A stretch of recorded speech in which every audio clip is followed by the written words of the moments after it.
Do you know, it's one of those complicated subjects, and you're right, we have a lot of experience with a lot of planners both in London and around the country.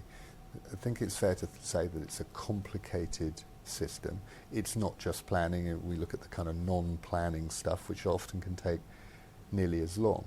There's no question in the UK that planning process can often take a long time, years and years sometimes, and there are appeal systems which can extend that. Having said that, I think there is a lot of will from a lot of local authorities who really want to have more residential and the right sort of other development. We find that when we're properly engaged with local authorities and when the communities that you work with are fully engaged, it can actually be a very beneficial process. So we have a budget next Wednesday. What would you like to see the Chancellor announcing?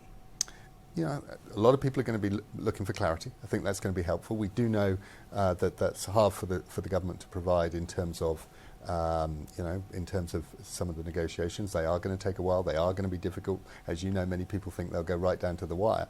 So I think as much clarity as is possible would be useful. It's clear that he feels he only has a certain amount of leeway with what he can do. But I would have thought things which are focused on anything around certainty for business in many different ways would be good. I think lack of change would help people because there's enough to manage at the moment without finding some completely new regime suddenly magic from nowhere. So those would be the things that I particularly would be looking for.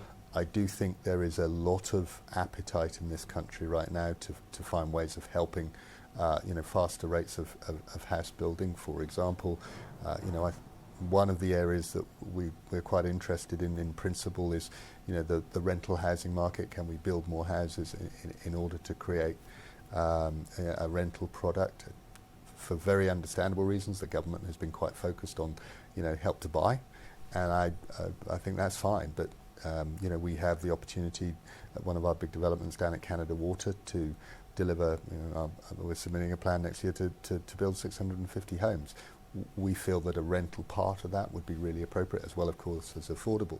So balancing those things up could be very powerful, could get more houses built, and frankly could also end up with us being more efficient about it. Now, you said just now that a lot of potential tenants don't appear to be unduly unnerved by Brexit right now, but what do you feel about the way that the negotiations progress? I think your counterpart at Land Securities the other day said that they were moving at a glacial pace. I mean, are you frustrated by that? One of the things that we've tried to do ever since the vote was really try and focus on the things that we can control. And I think that decision, it's not really a decision, but that approach has served us well, because at times like these, they are uncertain times, it's easy to start kind of whinging about things which at the end of the day are genuinely outside of our control. What we're finding is that people do want to have discussions, they do want to make decisions. It's been pretty obvious that this is going to be a really hard thing to get right, and it'll take a while. The sooner the better, for sure. I actually think that some of the conversations in the last, almost 24 hours about, where you might end up with passports and how you might make a longer period of transition and make sure that business people can move around the EU, that strikes me as a small step in the right direction. But that's how we're looking at things right now.